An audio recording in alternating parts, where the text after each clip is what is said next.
Well, good morning and welcome.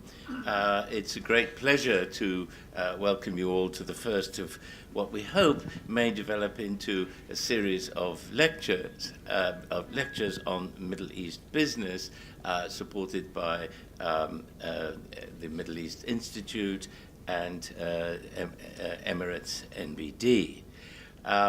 I'm Peter Sluglet, Director of the Middle East Institute. We are a research institute focusing mainly on the contemporary Middle East, the only multidisciplinary organization of its kind between Delhi and Beijing, or Delhi and Seoul, whichever is you like to call it, or to situate it. We have about 15 researchers working on various aspects of the economy, history, politics, and society of the Middle East, roughly half postdocs and the other half senior researchers.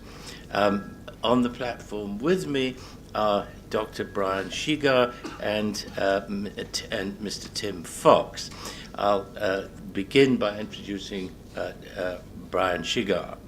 He is an extremely good friend of the Middle East Institute, comes to many of our events, and has set up an annual essay prize on any topic related to the Middle East, for which all students at the various Singaporean universities can compete. Brian has over 30 years international and banking experience. He ran Midland Bank Group offices in Indonesia and Singapore. He's also worked in Australia, running Samuel Montague's project, now HSBC Investment Banking UK, and an export finance office. He also established the Singapore branch for Nedbank and was general manager of Singapore and head of Southeast Asia. He established NBD's Asia Pacific representative office in Singapore in November 2006, which became a wholesale branch in July 2010. He is the general manager of Emirates NBD and head of Asia Pacific. He holds a BSc in Banking and International Finance, an MSc in Finance, both from the Cass Business School and City University London, and a doctorate in Business Administration from the University of Southern Australia Business School. And we're extremely grateful to him for organizing this meeting and for bringing Tim to us. Tim Fox has over 25 years of international experience in financial markets. He's been chief economist and head of research at Emirates NBD since November 2008. In this capacity, he and his colleagues support all the functions of the bank. Tim is responsible for the development, coordination, and production of economic and financial analysis and reports, with a focus on global and regional economies and financial markets. Before joining Emirates NBD, Tim served as Director of FX Strategy at Dresdner Kleinwort in London. He's previously held senior economics and strategy positions at a number of global financial institutions in London and New York, including Credit Suisse and Standard Chartered, where his focus ranged from G10 to emerging market economies and currencies. Tim is a graduate of London School of Economics and Political Science, LSE. He's a frequent commentator on global and regional business channels and writes regular articles for a number of newspapers and other publications. And today he's going to talk about the subject of his talk is the Middle East economy and oil market outlook. And we're very much looking forward to what he has to say. Tim, please.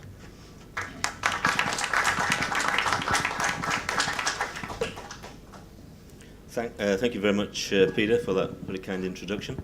Good morning, ladies and gentlemen. As mentioned, I will be talking today about the outlook for the Middle East economy, the oil market as well.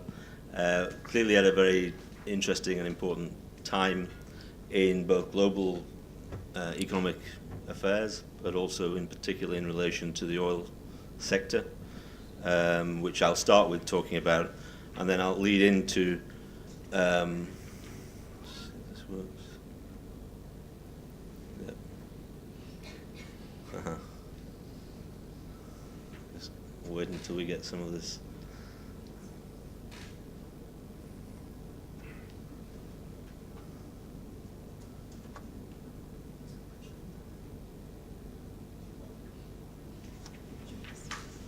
Does this work?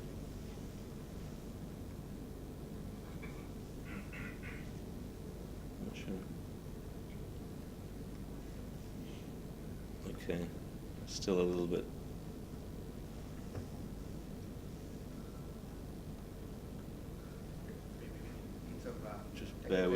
Just bear with us a second. And, okay, now hopefully this is working. So I'll begin by talking about the oil price outlook as we see it at Emirates MBD and how that impacts ultimately on the GCC, or oil-producing countries of the region. Then more broadly, I will talk about the MENA region in general and some of the sort of the kind of the good, the bad, and the ugly in terms of what's going on in the broader region. And finally, I'll take some questions from you, and we can have a conversation about some of the issues, hopefully, that I've raised. Starting with the oil price outlook. So, here we go again. Okay, starting with the oil prices.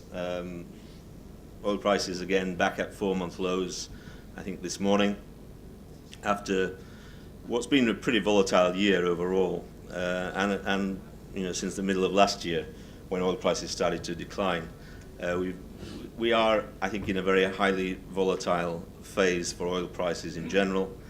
We did have some stability in the month of June, but I think that was largely at odds with some significant bearish fundamentals which are operating to keep a limit on any upside advance in the price of oil going forward. At a global level, I think demand is advancing pretty slowly, so the global economy is recovering only very slowly.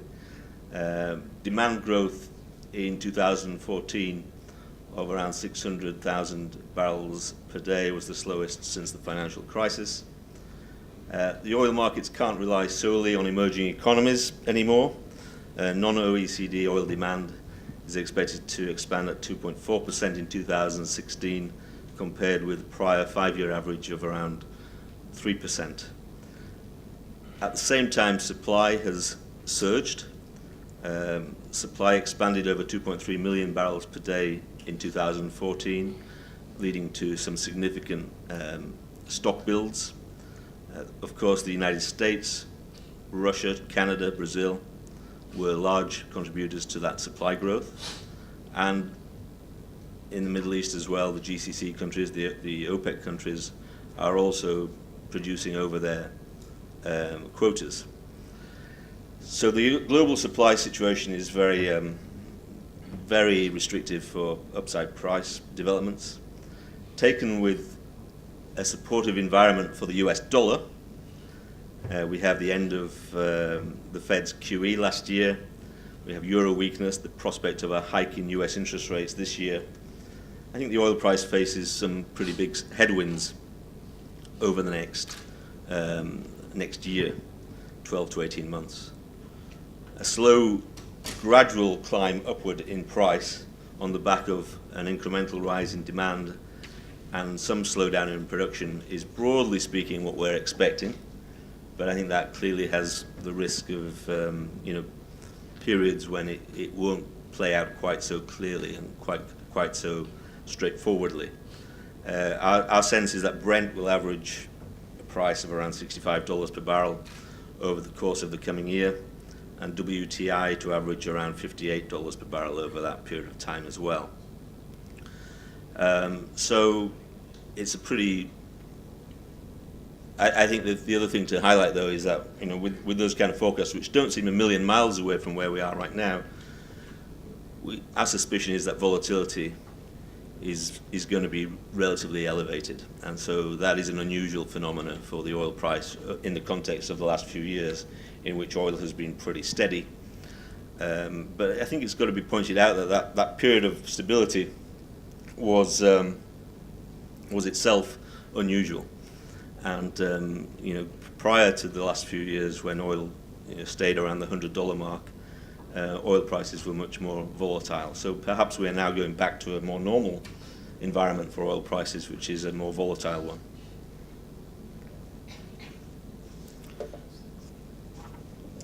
I mentioned the supply issues, and the United States, Russia, emerging Africa and Latin America are all contributing to increasing supply of oil. And against that backdrop, also has to be pointed out that OPEC is showing little sign of slowing production. And I mentioned that they are currently producing largely above their quota limits. OPEC is sticking to its plan to preserve market share, which started last year, not to maximize its revenue in the short term. It has a production target of 30 million barrels per day, more than what the global market currently needs, but members are producing well above that to squeeze the high-cost producers, namely those in Canada, Russia, and the US shale market. Saudi Arabia is producing at record levels, over 10 million barrels per day since March 2015. Crude exports have fallen recently, but are being replaced by higher product petrol diesel exports. Iraq is probably going to see output plateau, but still at new higher levels. Heavier grades of oil are now being marketed, helping to push total production there above 4 million barrels per day in June, 40% higher on a year-on-year basis. There's projection issues still.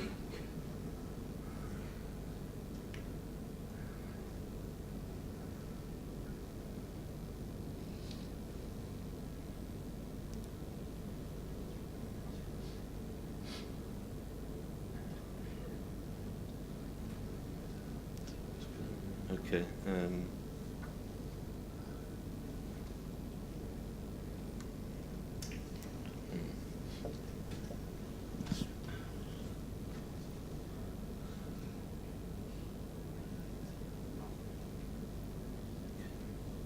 Okay. Back to where we are.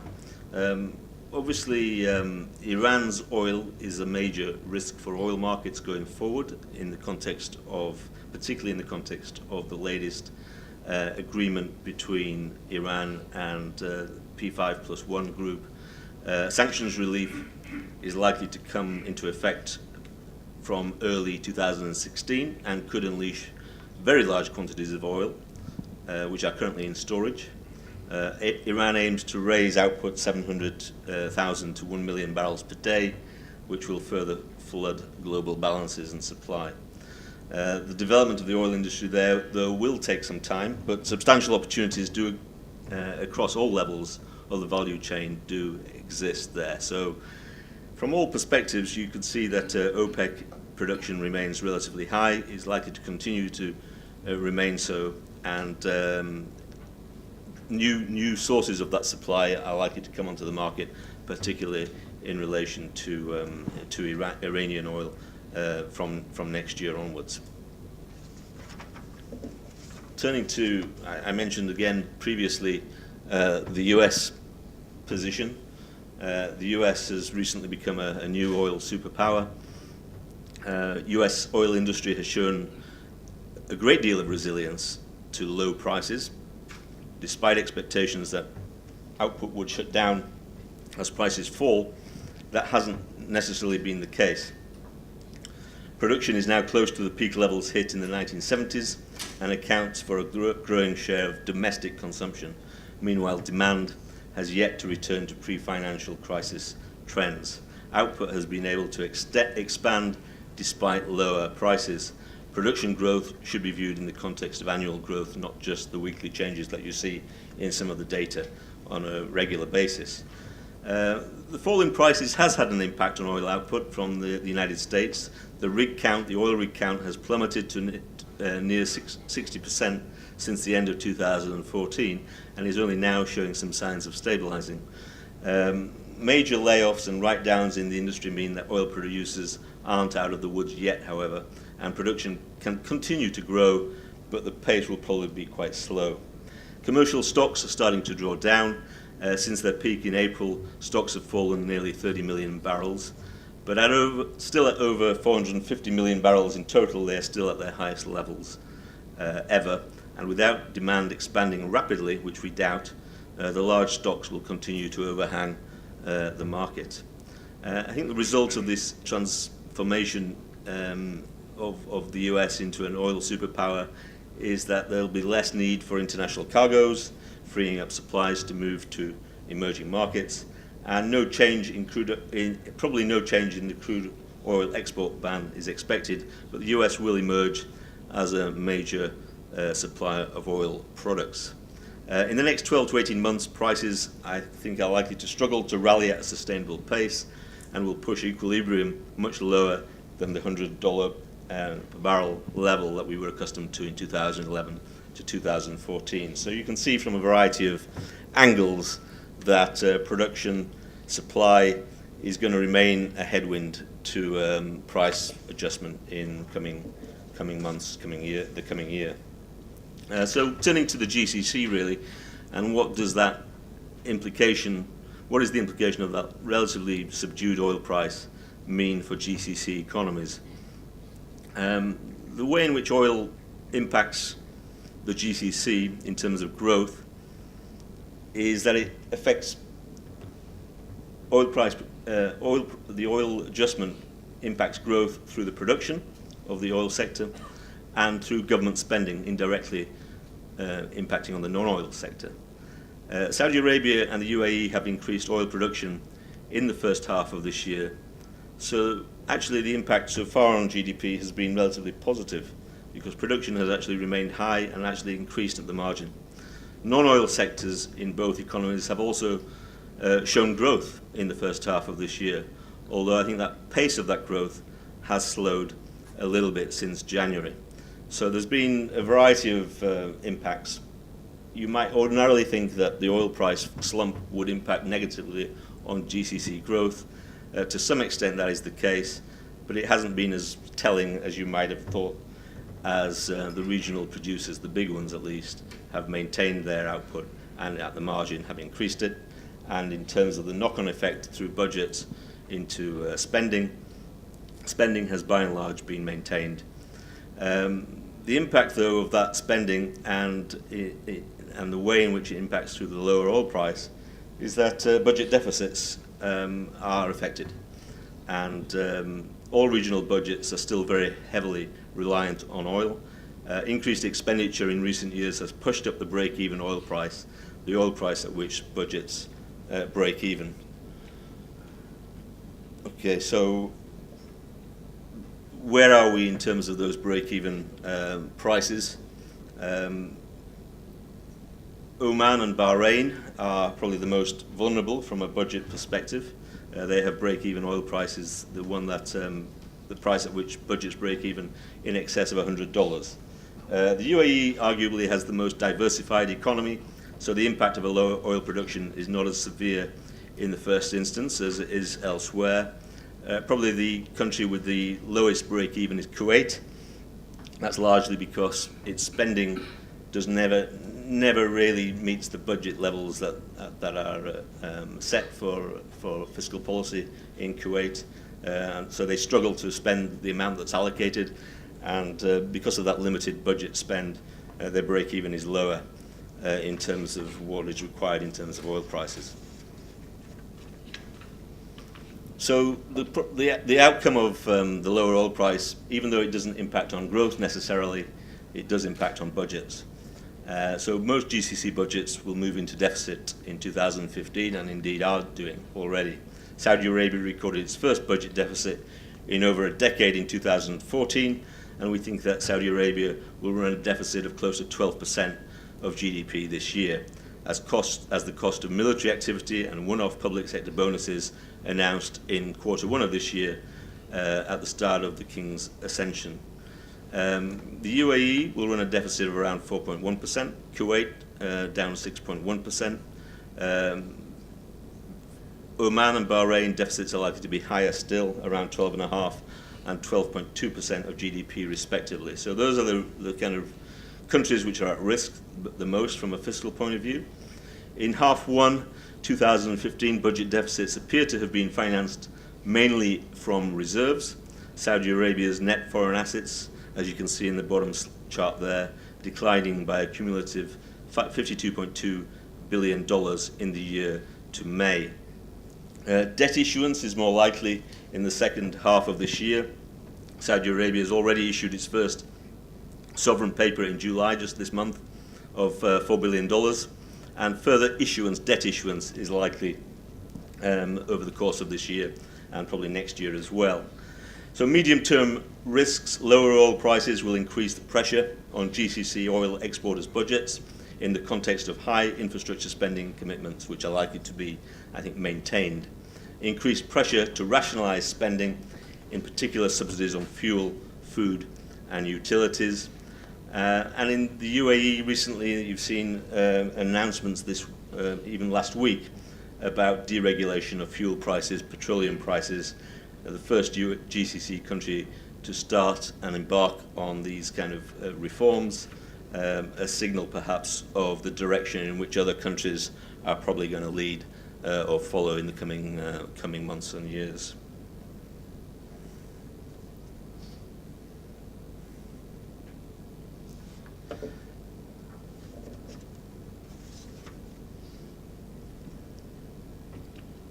So what are the drivers of growth over the foreseeable future in the GCC? We think infrastructure investment, infrastructure spending, and services, the non-oil service sector, are likely to drive non-oil growth in the GCC over the rest of the year and next year. In various countries, you're seeing strong investment still being maintained. In Saudi Arabia, the Purchasing Managers Index, which is the most regular reading of economic activity in any country for the non-oil sector. For Saudi Arabia, the Emirates MBD PMI data shows still strong, expanding growth, albeit slowing in the first half of 2015, but any reading in terms of PMI above 50, which you can see on the top right chart there, indicates an economy that is expanding. Any fall, any dip below 50 would suggest an economy that is contracting. So you can see a slower pace of growth in Saudi Arabia, but still an overall growing outlook, and optimism remains relatively firm there. Government spending remains high, although we do expect to see about a 10% decline in total expenditure this year. Q1 GDP data shows very strong growth in transport and logistics, construction, manufacturing, and trade and hospitality. So there are some very strong dynamics to the non-oil sector in Saudi Arabia at the moment. The UAE, similarly, there are a lot of positive dynamics there as well. Expo 2020 is underway, and preparations for that project are clearly underway. There's an infrastructure spend of at least 22 billion dirhams. That's the official estimate. That will get multiplied. There'll be multipliers in terms of private sector activity as well, which will increase that amount, which will give rise, and it is giving rise, to a great deal of optimism about future growth, particularly in sectors like tourism and hospitality. The strategy there is to target the 20 million tourists per annum by 2020. That requires a very bold, obviously a very bold ambition. It requires another 80,000 hotel rooms, and as of August 2014, there are 12,000 new rooms under construction, another 13,500 in the planning process. So that sector is clearly underway in terms of growth and expansion. The Emirates NBD Dubai Economic Indicator, which was launched earlier this year, points to strong growth again in the construction sector this year, similar to the readings that you see across the whole of the UAE, in fact. But construction in particular breaks, the economic sentiment indicator that we produce breaks down activity across a range of sectors in the Dubai economy in particular, and the construction one stands out as the one that's driving most of the growth at the moment. And if you look at the bottom chart that shows the part of this indicator that we produce, it shows that business expectations are at particularly high. Optimism about the future remains very, very strong. And you saw a big leap in that in the latest month of June. In Qatar as well, expectations of that the FIFA World Cup 2022 will create more infrastructure spending. Government estimates are that $100 billion worth of spending over 5 to 7 years' time. The specific element of the World Cup is probably only going to be around $16 billion of that. So that, our sense is there's a lot of conjecture about the World Cup and whether it will stay in Qatar or not. Regardless of whether it does or it doesn't, a lot of that spending commitment, that infrastructure spend, is going to remain regardless. So only a certain proportion of that, roughly 16%, is allocated to the World Cup. Other elements will go ahead.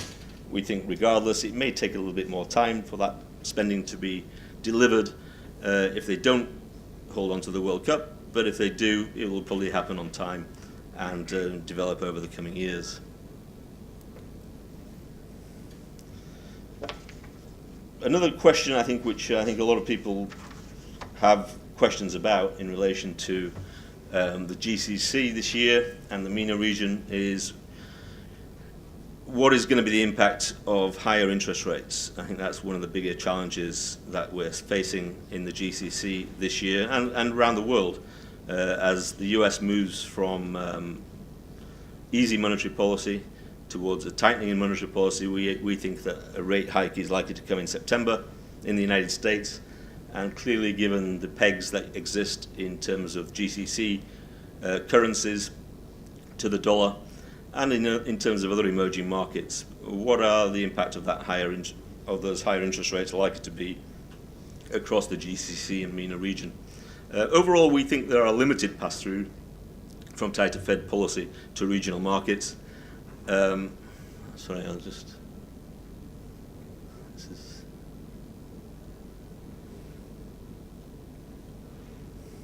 Yep. Go back. That was it.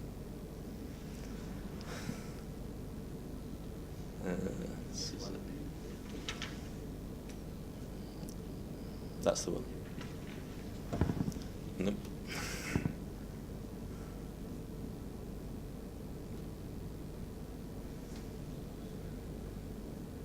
And back. That's.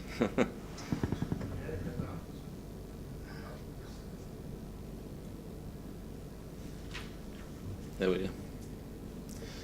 Sorry, yeah. So we think there's going to be limited pass-through from tighter Fed policy to regional markets. The GCC is a net creditor to the rest of the world. It's not benefited from the global liquidity to the same extent as other emerging markets in terms of capital flows.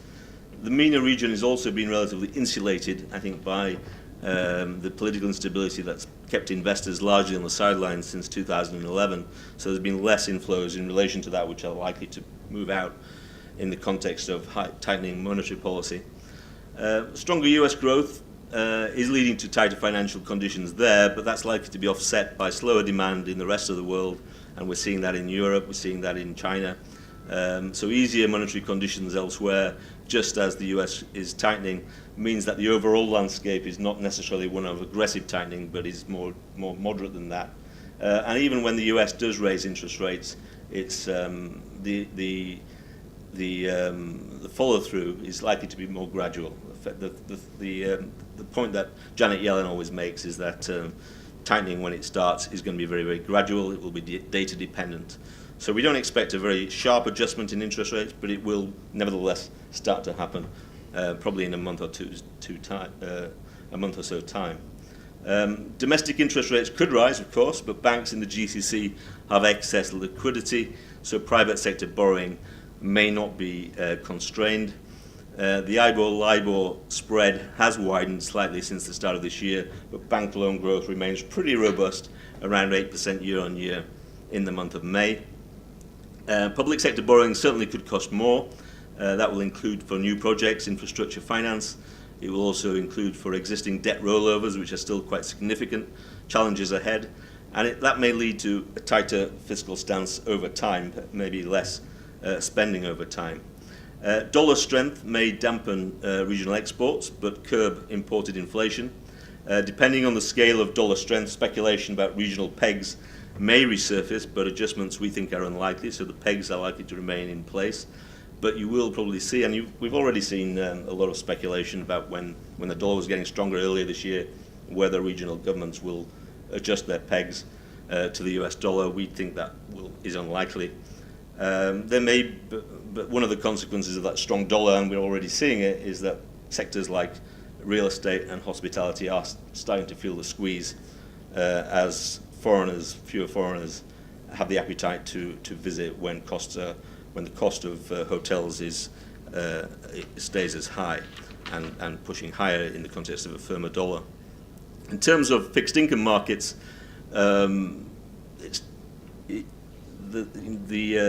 obviously the issue of the GCC fixed income market, how that will react to a Fed tightening relative, say, to the Asian fixed income market, we think is probably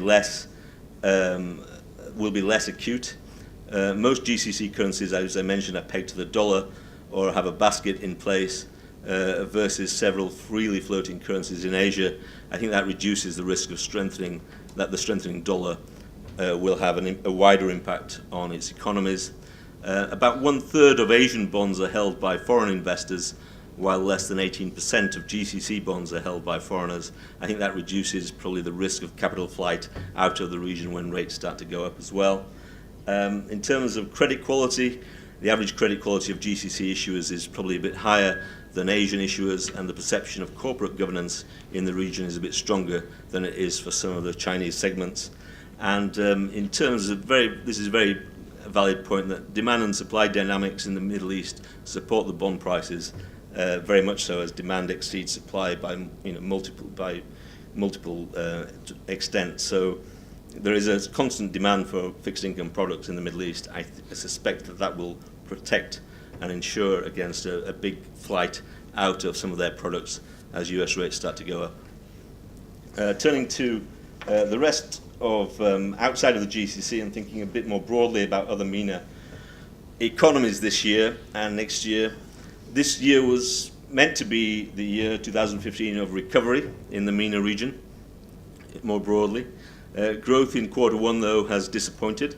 There has been some outperformance relative to the GCC, but not by much, and it comes from a very much a lower base.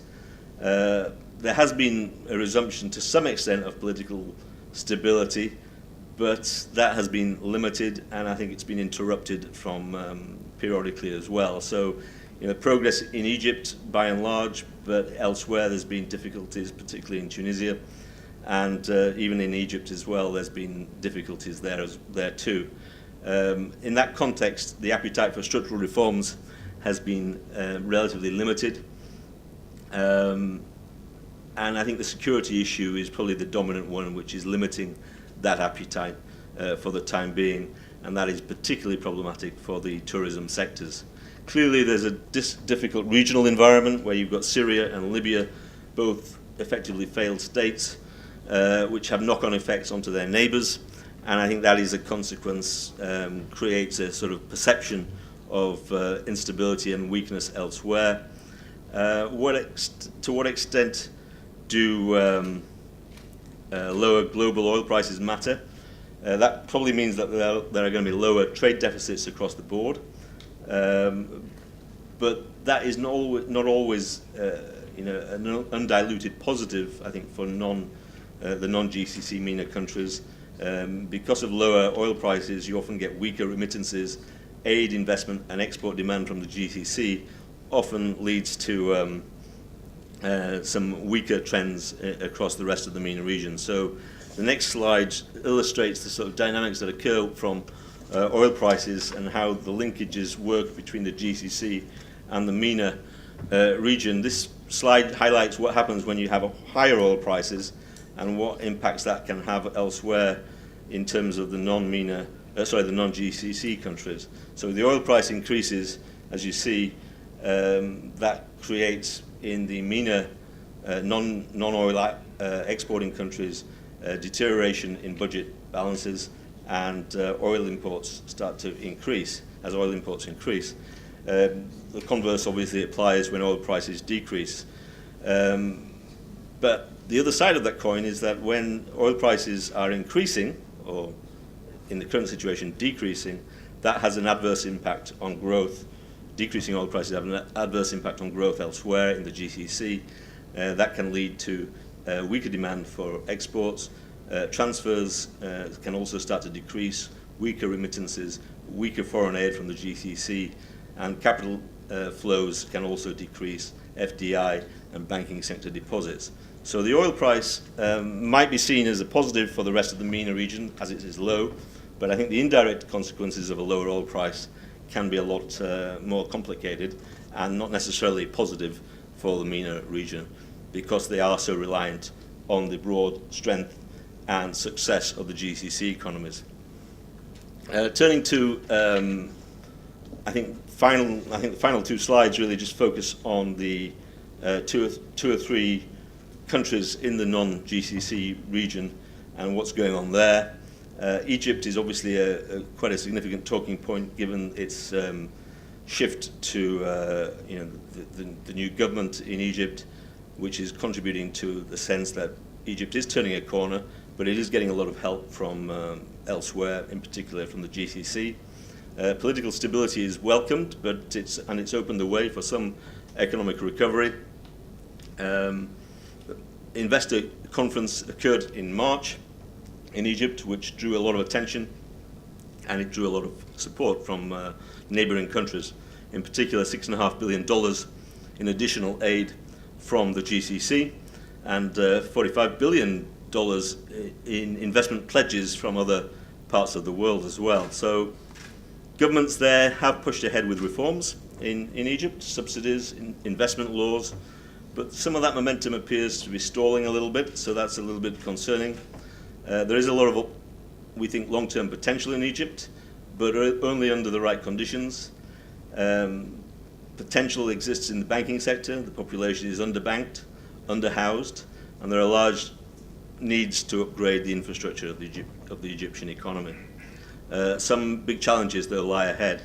The Egyptian pound has effectively been appreciating against the euro, as the euro has depreciated, and I think that is creating a lot of headwinds to growth, which probably means that the exchange rate needs to devalue and depreciate further if it is to stay competitive. There have been signs that the government has been, or the central bank has been allowing the Egyptian currency to weaken a little bit further recently, probably in respect or response to those kind of trends that you've been seeing elsewhere. The Russian economic turmoil has also had an impact on the tourism sector in Egypt. I think that likely remains a concern, although the Russian situation has stabilized a little bit. Security risks are still clearly a very ever-present concern in Egypt going forward, and I think that will remain the case for the foreseeable future. One of our economies that we like very and see as a long-term outperformer is Morocco. To be fair, it's got to be said that a lot of houses like Morocco, it does have a lot of good potential and could be set to outperform over the long term. I think the defining feature of Morocco appears to be political stability. It's benefited to some extent from Tunisia and Egypt's troubles. It's got to be said, though, that there may be some indications that some of the sort of challenges that have faced Tunisia might be sort of seeping over the border, or there will be an attempt for that to happen. So I think there are still risks on the horizon, but there are still solid fundamentals overall. GDP per capita starts from a low base, just over $3,000. Large market, a very large market, a big population of 33 million. Low levels of government debt. Export-oriented manufacturing destined for Europe.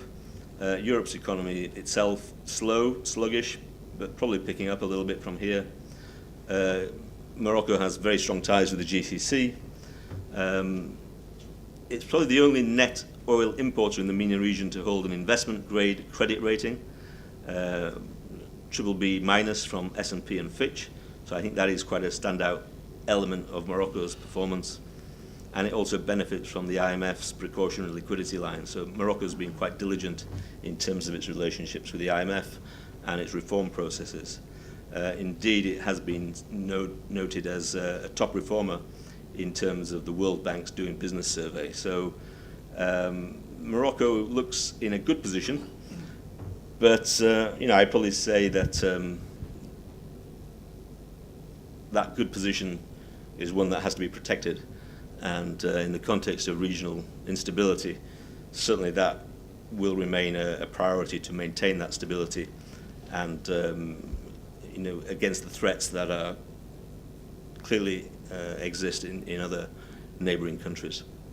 Finally, something that you might probably all have questions about. It's one of the things that we always get asked about when we see clients and interested parties, Iran. What is the impact of the recent agreement between Iran and the West, P5+1 group? It probably has the largest untapped potential in the MENA region. Massive population, close to 80 million people, educated population, highly skilled. The agreement signed this month paves the way, as I said, paves the way for the removal of sanctions in 2016, which would allow $100 billion worth of assets to be unfrozen potentially. I mentioned there's a large and diversified manufacturing base there. The government's already started pursuing some reform agenda, subsidies, reduction, attracting FDI. The country has massive natural resources.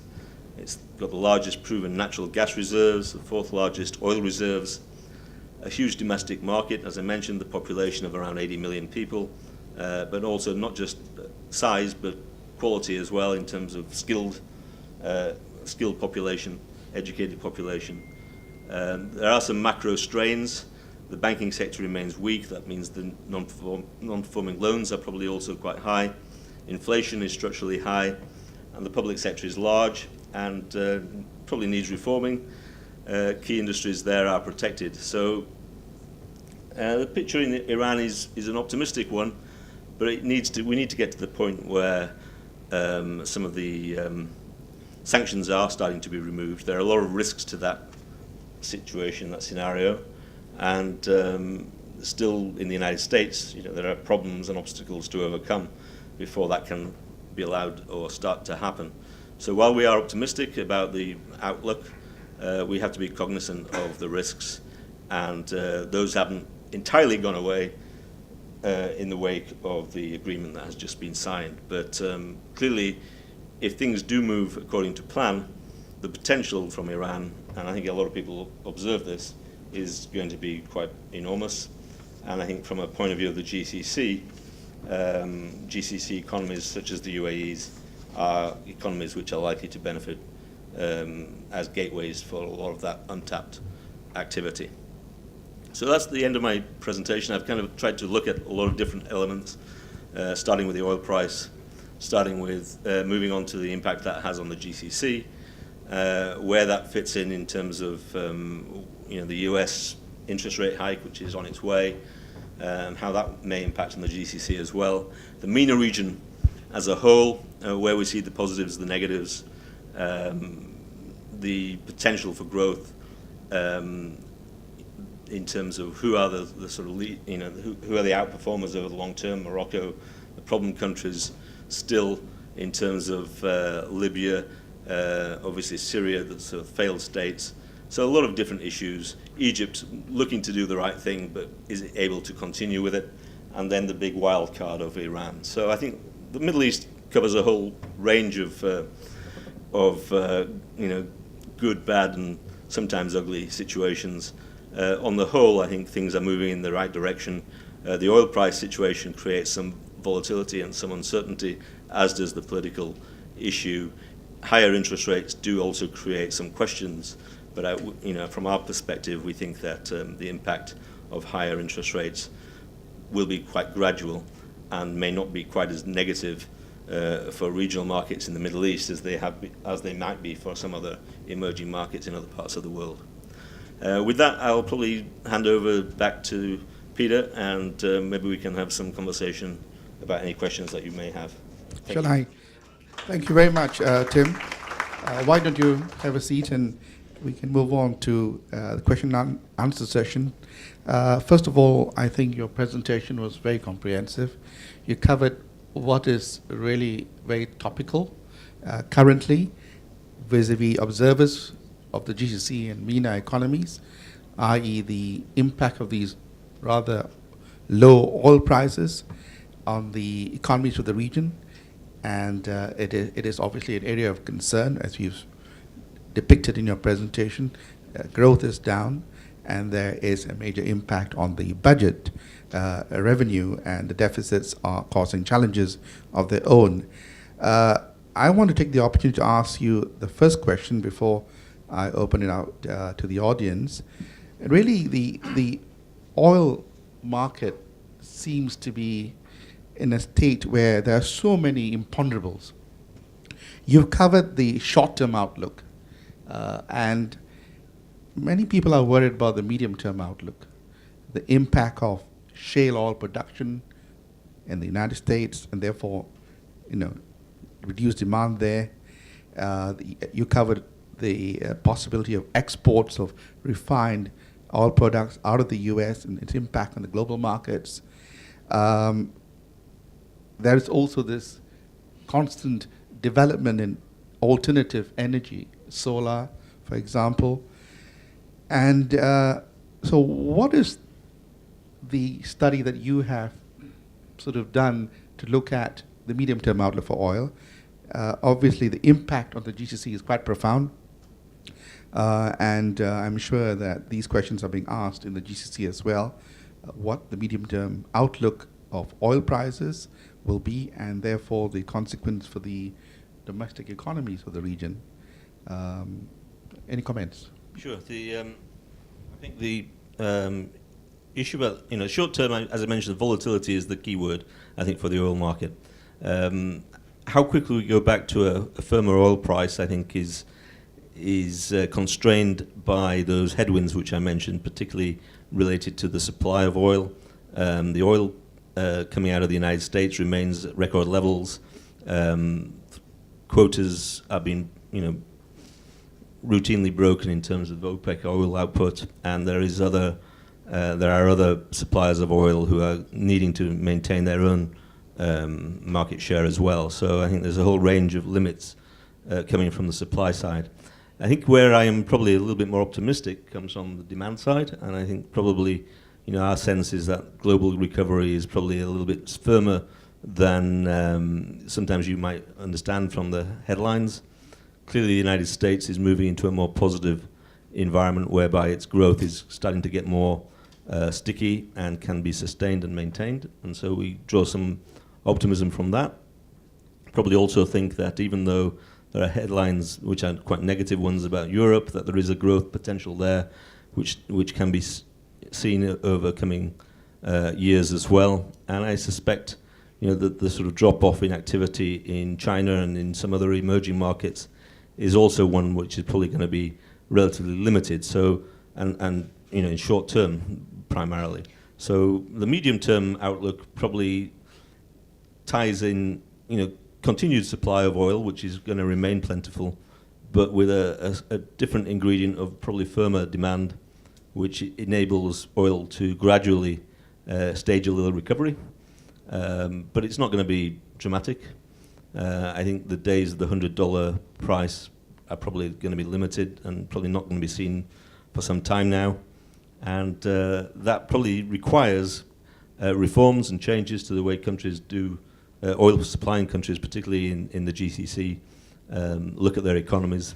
As I mentioned, the likes of the UAE have recently reformed some of their subsidies in terms of petroleum products, and I think that is one way in which there have been other examples as well in which there will be reforms needed for fiscal policy purposes in other parts of the region as well. Bahrain has been experimenting with the idea of making some reforms to taxation.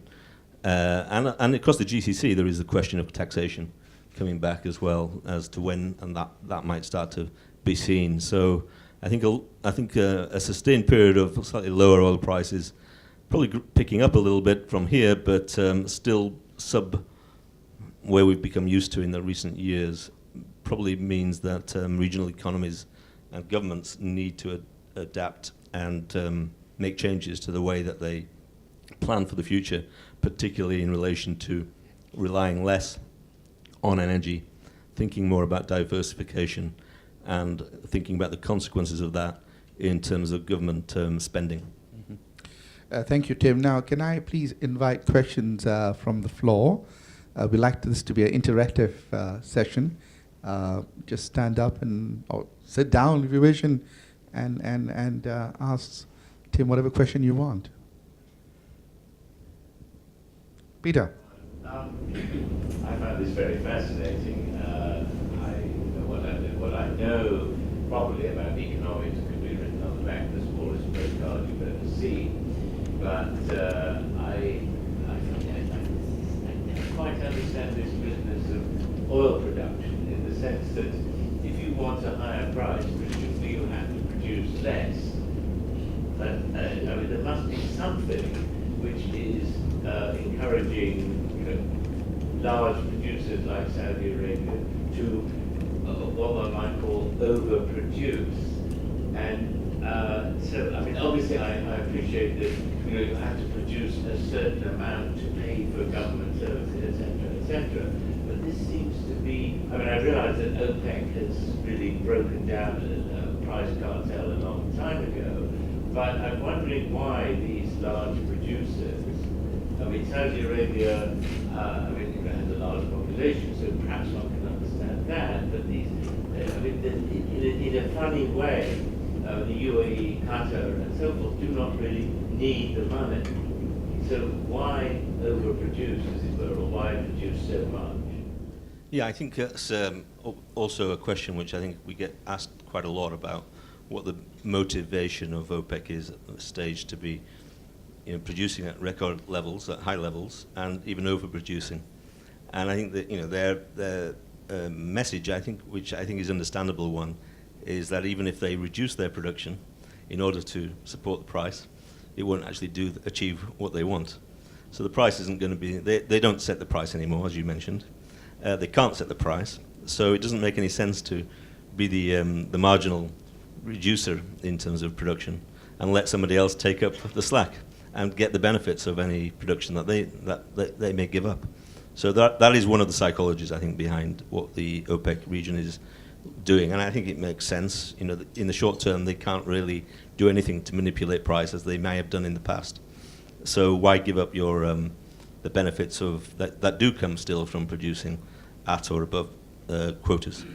Longer term, as you said, the question mark about oil production and its the region's reliance on oil is a very relevant one, and countries like the UAE are moving away from oil gradually, becoming more diversified, and Dubai's economy is testimony to that.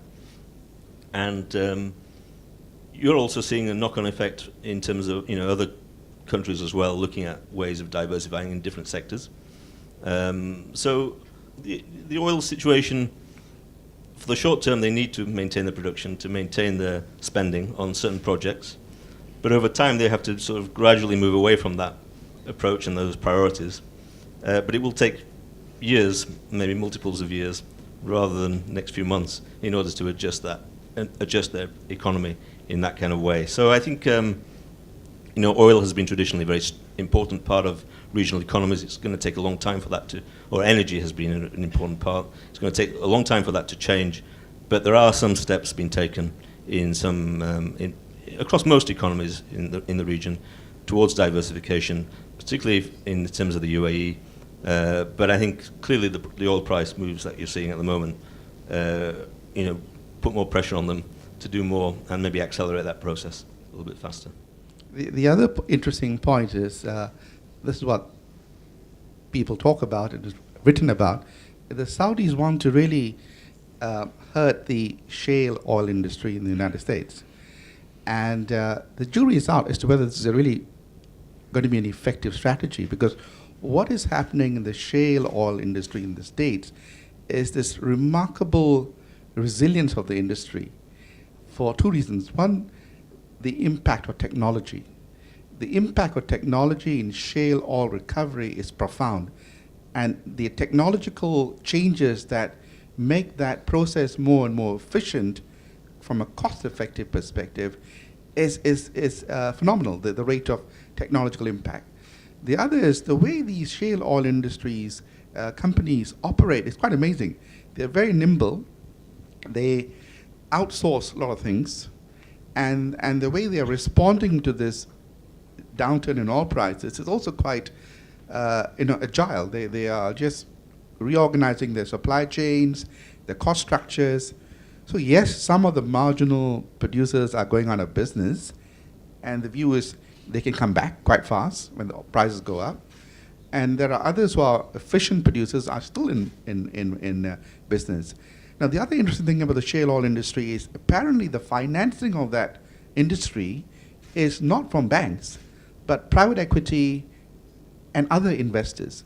So the view is the supply of financing is not going to be very impacted negatively by the oil prices coming down and this temporary difficulty they are facing, because these are longer term investors. A lot of them are bond investors in bond issues by these shale oil companies, and private equity investors. So it's a very interesting story as what is happening in America in the shale oil industry.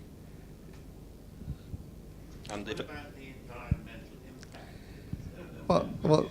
Well, that is always a question in America and elsewhere in the world, but so far they've been able to address and keep that environmental lobby at bay. I don't know what you think, Tim. I would just say, picking up on your earlier point about the financing of some of these projects in the United States, the other element that makes them more nimble is the way that companies, a lot of these relatively small shale oil producers are pretty much hedged for lower oil prices. So as the price came down, everybody assumed that they would go out of business. Actually, no, some of them did, but others were already had taken precautions and had hedged themselves in case of a decline. And so they were able to withstand the decline much better than you might have expected. On the environmental side, clearly politics is always going to be a dominant issue in terms of that, and the election coming up in the United States next year is going to, that will be one of the themes which plays out. But over time, it does seem as if, as you mentioned, that they managed to find some sort of balance in relation to those issues. Yeah. Yes. Questions? Yes, Henry. Yes. Great talk. You really covered a lot of ground. I noticed that one of your slides, before you were talking about interest rates, you were talking about a little bit of optimism. And what I think I saw in that little graph was the reaction to the most recent talks with Iran. Now, sitting in Dubai, which is sort of the traditional kind of trading hub with Iran, how do you see things happening in the next 6 months? The opening up of the Iranian banking system, which has been shut down? Yeah, it's a very good question. Again, one that we get asked quite a lot. I think 6 months is probably too early to think that there's going to be a sudden resurgence and pickup in deal activity between the financial sector. I think clearly the US and the other powers want to see reforms in terms of nuclear issues first before they can move forward in terms of changes to the sanctions regimes, which will impact on the financial sectors. So, I would say that it will take quite a while before the financial sector starts to pick up its activity with Iran necessarily. Having said that, there's, as you mentioned, Dubai, the gateway to some extent for a lot of activity. I think there was an article in The Economist magazine the other day just about that exact issue, and talking about the creek in Dubai and the way in which the boats there are regularly moving products over to Iran on a daily basis, and that I would imagine continues. probably picks up a little bit of momentum. Dubai has a big Iranian population. There will be greater activity in terms of that population trying to set up business and do more trading activity between Dubai and Iran. But it might take a while for that to be allowed for. Up until recently, Iranians in Dubai have struggled sometimes to get access to finance. So as I mentioned, I think that financial element will still remain problematic for a foreseeable future until you get the kind of clear signs from maybe Washington that things are moving in the right direction in terms of the supervision and the promises and pledges that have been made. So we see, I think the IMF mentioned a few years ago the sort of consequences of sanctions on Iran would be felt primarily on activity in the UAE and in Dubai. So you'll see a reverse of that as the sanctions get reduced, and a positive one. But there are other complications as well, which probably need to be remembered, that in the region as a whole, the deal is not necessarily a popular one. And so it can create second-round effects, which are not necessarily understood when you just think of it in terms of sanctions are being reduced, therefore trade will increase. Political consequences will also be felt, and that can have a second-round impact, which is unforeseen, potentially. So, from an economics point of view, you might say the outlook looks good. Providing that Iran complies, there will be a reduction in sanctions, and sanctions relief, and that will increase trade activity. Dubai will stand to benefit the most from that. But Dubai exists in a broader region which has its own issues in relation to those questions, and that still has to be sort of. We still have to see the full impact of that. There are a variety of ways in which Iran and the region are operating, not just in terms of, and potentially will operate not just in terms of trade. Yeah, thank you, Tim. That's an interesting point you made about the second-round impact. And that's, I think, something which is obviously yet to play out, and it is hard to put your finger on, but it's multidimensional, it's geopolitical. There could be a displacement effect vis-a-vis the GCC, and so it's an exciting time at the moment in the GCC and broader Middle East as a result of the rapprochement in Iran. But in Asia, there's a great deal of optimism that if the sanctions are lifted, the trade flows between Iran and Asia will increase, will be substantial. It was substantial before the sanctions, and it will become even more significant going forward, because Iran imports lots of commodities from this part of the world. It needs a lot of infrastructure development. I'm sure the Chinese, Koreans will be there, particularly Chinese and Koreans, maybe the Japanese and others. And of course, they export oil and they export petrochemicals. It's going to be quite an interesting new chapter emerging, resulting from this rapprochement with Iran. More questions? We have a lot of time,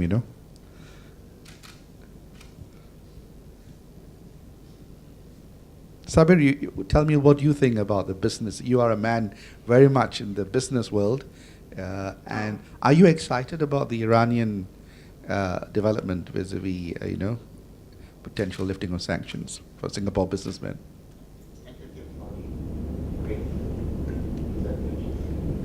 I have a larger question. We know all this oil and gas development, right?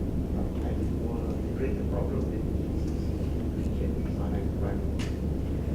and I think falling oil prices, budgets, because it's going to hit the employment sector very badly, especially the locals who are being put into government departments with every other places, highway, how are they going to manage this vis-a-vis the oil revenues dropping?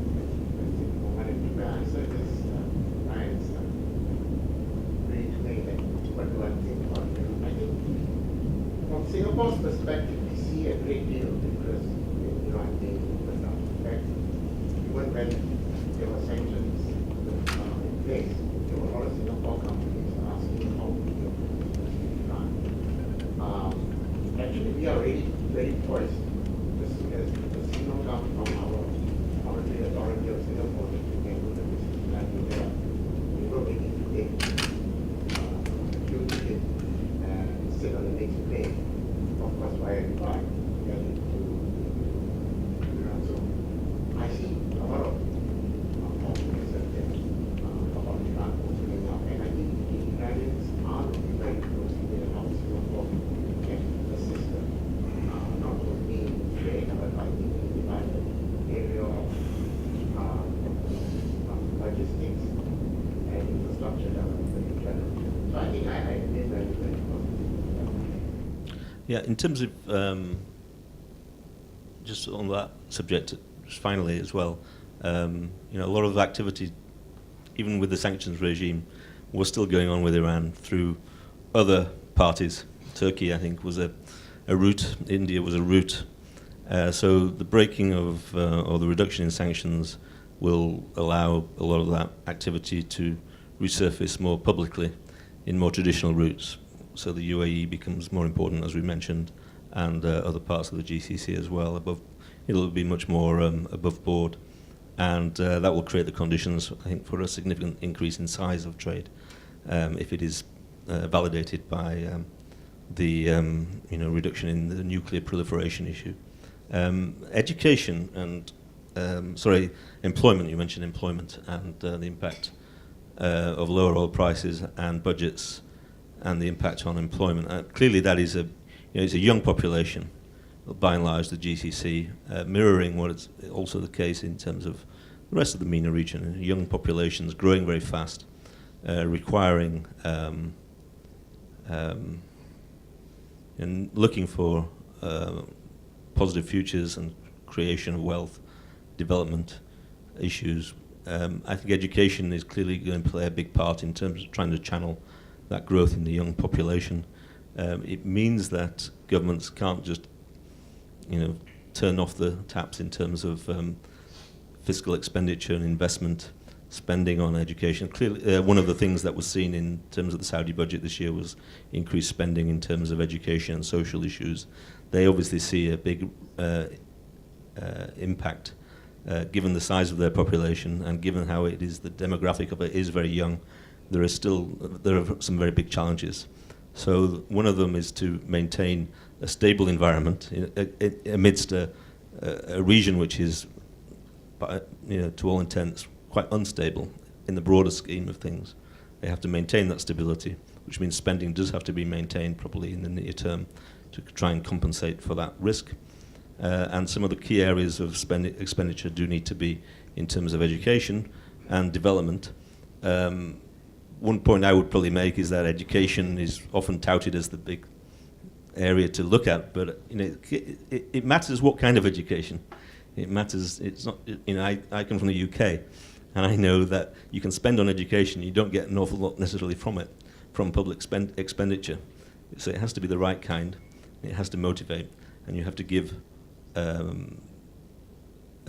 the prospect that education is going to provide long-term future and potential for engagement in the economy and empowerment to do things positively into the future as well. So I think there's a lot of different issues there. It's not just about budgets, it's about regional issues and pressure points, and what you do in the short term as opposed to what you want to be trying to do in the medium to long term.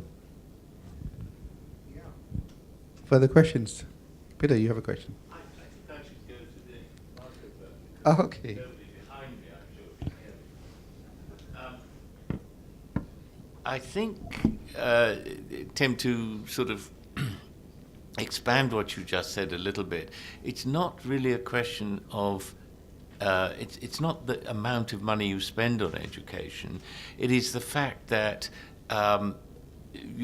let us quite how to put this, but that the indigenous population does not want to do a great deal of the jobs that are available. So you have this huge, I mean, as we know that, for example, in Qatar, only 12% of the population is composed of Qataris. So, but there is quite a lot of unemployment amongst Qataris because it is cheaper and often more efficient in the sense that it's often more efficient to employ foreigners in the sense that, the Qataris may have some sort of connections higher that you might want, have some sort of connections higher up, which means it's difficult to order them about in the way that you might want to produce a more efficient running outfit, etc., etc. I mean, the problem is to do with how to get enough qualified Qataris to do the work, as it were, and I think this is more important. So you have this curious phenomenon of unemployment among this very tiny indigenous population. Yes, very true. I think motivating people to, get the benefit from the education that is available to many people in the GCC is one of the things that needs to be addressed. One way of creating that motivation, that kind of requirement and desire to participate, there is inducements, and then there are the other side is taking away what you already have. So taking away subsidies is probably, and reforms along those lines are ways in which people will see that they need to start moving ahead by their own means rather than relying on government support and handouts. I think that's one angle to it, and then the other angle is to provide the means by which development can be and education can be used purposefully. You've got to create a culture change the culture to some extent in which taking risk, looking at opportunities, seeking out opportunities becomes the standard, rather than resorting to maybe public sector jobs which have been easy in the past.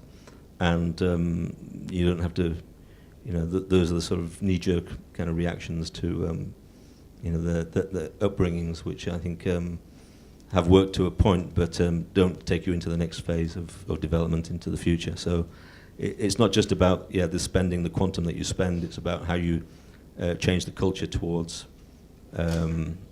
engagement and creating a culture whereby people want to see reward and can see the scope for improvement and taking risks, which hasn't been necessarily the culture before. I think this situation with the oil price probably makes that a more pressing issue than it has been for some time. I have a question, Tim, more on the geopolitics now. Here, and generally speaking in Asia, people read the papers every day, and these terrible stories about ISIS, Syria, problems there, Iraq, recently in the borders with Turkey, and but the GCC has been a relative oasis in a way, you could say, and has been relatively unscathed. But recently, there was this bombing incident in Kuwait, and there have been incidents in Saudi, and there is concern about this contagion possibility. What are your views on that? Yeah, I think until recently there was a sense in which those issues were largely sort of perceived, at least, as an issue for Syria and Iraq, not an issue for the GCC. But events in the last 2 months have shown that it's not just you can't localize it to that extent. You had events in Tunisia kicking off again, in Kuwait, as you mentioned, even in Saudi, and then you have issues going on in Yemen, and Egypt as well.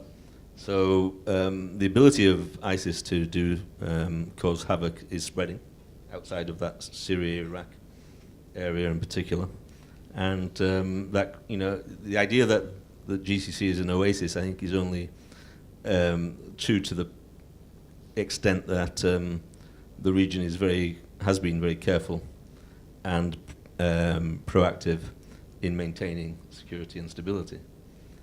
So that probably needs to continue. And I think as far as our view on these sort of issues, we really look at the economics rather than think about the political outlooks per se. But clearly, the politics is a background factor which can have the ability to undermine all the sort of positives that you might see from an economic point of view and changes that you can see economically. So, our assumption is that things remain pretty much as they are, that security and stability will be maintained, but you can't take your eye off the ball from that point of view, and it isn't just a matter of luck by which GCC countries fortunately have so far been relatively unscathed, but as you mentioned, Kuwait has had some impact, Saudi Arabia is having some impact, so clearly it must be at the being observed at the highest levels to how to deal with that and how to prevent that spreading into other countries. But I think it's an issue that a lot of people are talking about, and whether or not it will spread. There was a piece I think written by J.P. Morgan about a week or two ago, which kind of talked about that issue, geopolitical issue, the ISIS issue, being more concerning to the GCC potentially than oil price weakness per se as the big issue to focus on. But it's not, as an economist, it's not one that we can spend an awful lot of time thinking about, but it's something clearly that everybody has in the back of their minds as a potential risk down the road. Thank you. I wonder whether the experts in MEI have any comment to make on the geopolitical issues involving the region. Henry, Peter, others from the MEI who studied this, I'm sure, in greater detail? Yes, we certainly study it. And there is a certain irony about the ideology of Daesh, or ISIS as we call it, compared to that of the dominant Saudi group. It's as if they are kind of throwing the same set of ideas on each other, and I guess more long-term, what we try to look at are the sort of possible changes and transformations in Islam. Islam in this part of the world is in some ways a much more refreshing neighbor than some of the Islam that we see being exported from Saudi Arabia to other parts of the world. On this issue of geopolitics, there's one big one which I happen to follow, which Tim, you did not mention. You talked about Morocco as this, great potential, but actually next door, Algeria is far richer, far more impacted also by the oil prices negatively, because its break-even point is probably over $100 a barrel, so it's got budgetary sort of major problems. It also has a political problem, and it seems to me we cannot sort of escape from politics when we're discussing economic prospects. The politics being one of absolute stagnation since roughly 2010, when the president and shadow president got into kind of a fight, leaving sort of casualties being the oil minister of Algeria and also the minister of the Interior. I wonder if you follow, to the extent that you get out of the GCC, you've gone to Morocco, do you follow what is going on in Algeria? And can you factor that at all into sort of your more general analysis of the MENA, since Algeria is the second most populous country in the MENA? We look at Algeria, and just out of interest, we produce research on 14 economies around the region overall, so Algeria is part of that. When we think about Morocco in terms of its the kind of good things that are going on there. It's largely driven by the more diversified nature of its economy, and that's its ability to be work with the its exposure to Europe in particular is very important, and its political system does seem to be a lot more responsive. Algeria's history has been obviously quite troubled, and I think that makes us a little bit less optimistic, perhaps. Its population, we would see it as a. I think we certainly don't see it in the context of the sort of outlook that you see in the picture with relative to Morocco. Its outlook, I think, is much. You've described the incidents a few years ago, and I think that creates a sort of, in addition to what's gone on before that, a kind of perception of it, perhaps slightly less optimistically than you would have in, from a Moroccan point of view. So yeah, clearly we look at that economy, but not seeing the potential that you would see elsewhere. I just want to reiterate, I think I was in Morocco a couple of years ago, and I do agree that in the Maghreb countries, Morocco seems to stand out. Political stability, obviously the monarchy has been there for a long, long time. The people seem to be quite cohesive and happy. There are a couple of divisions in society, but they tend to sort of harmonize very well. Reasonably good economy, good tourism sector, and as you said, it's a investment grade country, BBB minus. It's quite impressive. So in the Maghreb, I guess Morocco stands out, and it's unfortunate what's happening in Tunisia, because Tunisia had hope as well. So let's hope that things get better there. Yes, Shabir.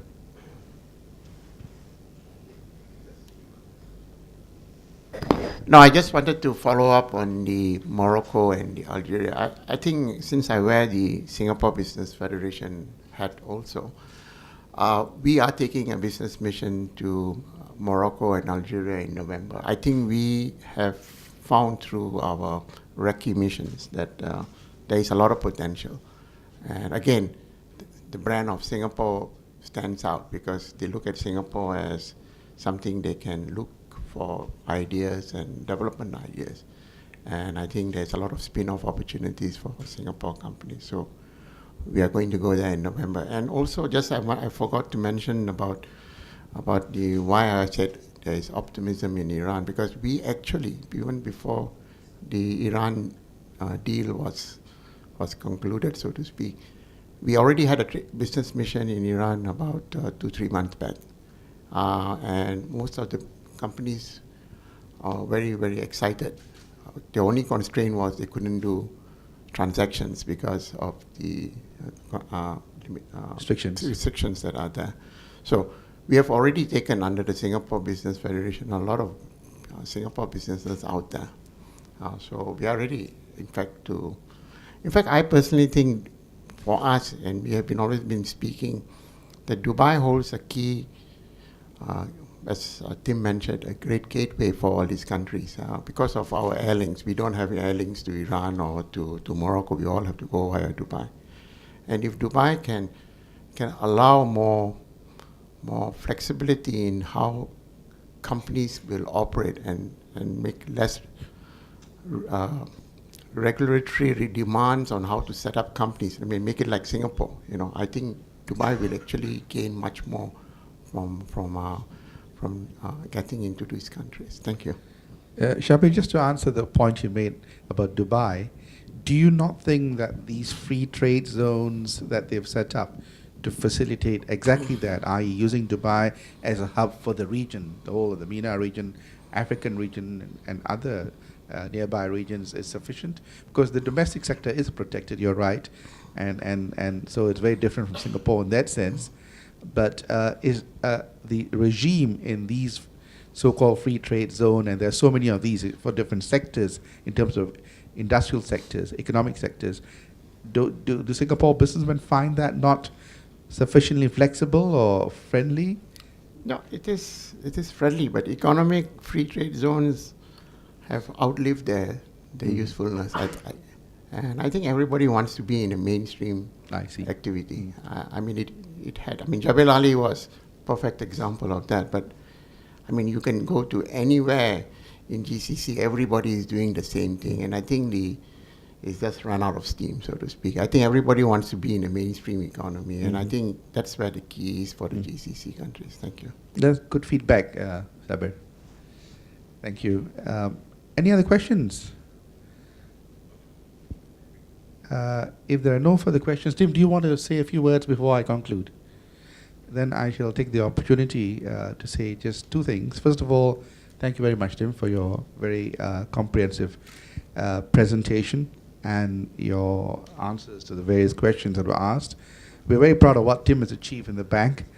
He single-handedly set up the Economics and Research Department of Emirates NBD, which, as you know, is the biggest bank in Dubai and among the top two banks in the UAE and among the leading banks in the region. But certainly we can boast of having the best and the largest economics and research department of any Middle Eastern bank, and that's because of Tim's great efforts. And so we are very proud of what Tim has achieved, and we are delighted that you could come and participate in this lecture series organized by the MEI. And secondly, I want to thank the MEI, of course, for organizing this and hosting this. As Peter said, I'm a big fan of the MEI, and we are delighted to be a supporter, and will continue to do so. And wish you well in your future endeavors, and you can count on our continued participation and support. You want to say something, Tim? Yeah, maybe if I can just say, following on from what Brian mentioned, if any of you do have an interest in receiving our research on Middle East economies, then please let me know, give me a card, and I can add you to our mailing list. As I mentioned, we cover around 14 economies from a macro point of view. We look at financial markets, and we look at some of the sectoral issues as well across the Middle East region, obviously in the context of what is going on globally. I think that sets us apart from some of the other teams in the Middle East. And so happy to meet you today, and very happy to meet you today, and hopefully maintain some dialogue in the future as well. And if that is through, provision of our output, our research, then I'd be very happy to add you to our mailing lists. Thank you, Tim. And finally, of course, thank you all for coming this morning, and we hope to see you again at the future MEI events. Peter, you want to make a presentation, I believe. Well, yes.